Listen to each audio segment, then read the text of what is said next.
İlk uyanış 2026 yılında başlıyor. Son 9 yılın defteri artık kapanıyor.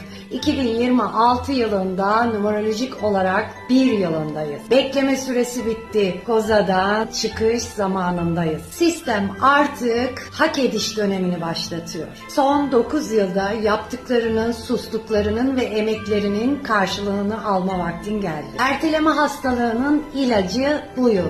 Ya kendi sahnenin başrolü olursun ya da karşıdan izleyici olarak kalırsın. 2017'den beri süregelen 9 yıllık döngü artık kapandı. Şimdi tohum ekme, başlatma, adım atma, liderlik yapma ve yeni bir sayfa açma vaktidir. Eğer son yıllarda yerimde sayıyorum dediysen 2026 yılı seni hızla ileriye fırlatacak. Ama nasıl? Detaylar ve yapman gerekenleri açıklama kısmına bırakıyorum. Oku, kaydet ve sakla.